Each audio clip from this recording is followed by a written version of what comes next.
ವೀಕ್ಷಕರೇ, ಇತ್ತೀಚಿನ ದಿನಗಳಲ್ಲಿ ನಮ್ಮ ಮಕ್ಕಳುಗಳಿಗೆ ನಾವು ಏನನ್ನ ಕಲಿಸ್ಕೊಡ್ತಾ ಇದೀವಿ ಅಂದರೆ, ದುಡ್ಡು ಮಾಡೋದು ಹೆಂಗೆ, ಪ್ರಾಪರ್ಟಿ ಮಾಡೋದು ಹೆಂಗೆ, ಅವ್ರ ತಲೆ ಹೊಡೆಯೋದು ಹೆಂಗೆ, ಇದ್ರ ಬಗ್ಗೆ ಸಾಕಷ್ಟು ವಿಚಾರಗಳನ್ನ ನಾವು ಅವ್ರಿಗೆ ಹೇಳ್ಕೊಡ್ತಾ ಇದ್ದೀವಿ.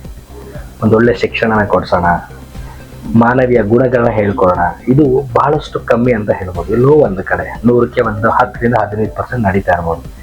ಇನ್ನೆಲ್ಲೇ ಹೋದ್ರೂ ಬರೀ ಕಮರ್ಷಿಯಲು. ಯಾಕೆ ಮಕ್ಕಳಿಗೆ ಶಿಕ್ಷಣ ಮುಖ್ಯ ಅನ್ನೋದಕ್ಕೆ ಕೆಲವೊಂದು ಸನ್ನಿವೇಶಗಳು ನಮಗೆ ಹೇಳ್ತವೆ. ಅಂಥದ್ದೇ ಒಂದು ಘಟನೆ ಫ್ರಾನ್ಸ್ನಲ್ಲಿ ನಡೆದಿದೆ. ಇಬ್ಬರು ಮಕ್ಕಳು ಸುಮಾರು 3 ಅಡಿ ಅಂತಸ್ತಿನಿಂದ ಜಿಗಿದಿರುವಂಥದ್ದು. ಅಂದರೆ ಸೆಲ್ಫ್ ಕಾನ್ಫಿಡೆಂಟ್ನ ಮಕ್ಕಳಿಗೆ ನಾವು ಯಾಕೆ ಹೇಳ್ಕೊಡ್ಬೇಕು ಅನ್ನೋದಕ್ಕೆ ಇದು ಉದಾಹರಣೆ. ಯಾಕೆಂದರೆ ನಾವು ದುಡ್ಡನ್ನ ಇಟ್ಟು ಅವ್ರನ್ನ ಆ ದುಡ್ಡನ್ನ ನಂಬಿಕೊಂಡು ಬದುಕುವಂಥದ್ದಲ್ಲ.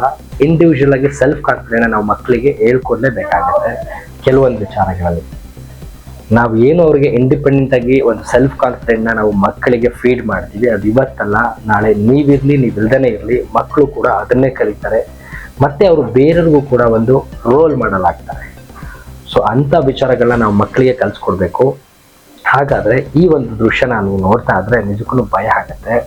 ಫ್ರಾನ್ಸ್ನಲ್ಲಿ ಸುಮಾರು ಒಂದು 3 ಅಂತಸ್ತಿನ ಕಟ್ಟಡದಿಂದ ಈ ಇಬ್ಬರು ಮಕ್ಕಳು ಜಿಗಿದಿದ್ದಾರೆ. ಅಂದರೆ ಅವ್ರ ಕಾನ್ಫಿಡೆನ್ಸ್ಗೆ ನಿಜಕ್ಕೂ ಭಯ ಆಗುತ್ತೆ. ಈ ದೃಶ್ಯನ ನೀವು ನೋಡ್ತಾ ಇರ್ಬೋದು. ಎಷ್ಟು ಭಯ ಆಗುತ್ತೆ. ಅಷ್ಟೊಂದು ಧೈರ್ಯ ಮಾಡಿ ಆ ಒಂದು 3 ಅಂತಸ್ತಿನಿಂದ ಜಿಗಿದಿದ್ದಾರೆ. ಅವರನ್ನ ಕಾಪಾಡ್ಕೊಳ್ಳೋದಕ್ಕೆ ಕೆಳಗಡೆನೂ ಕೂಡ ಒಂದು ಸಾಕಷ್ಟು ಜನ ಇಟ್ಕೊಂಡು ಅವ್ರನ್ನ ಕ್ಯಾಚ್ ಇಟ್ಕೊಂಡಿದ್ದಾರೆ.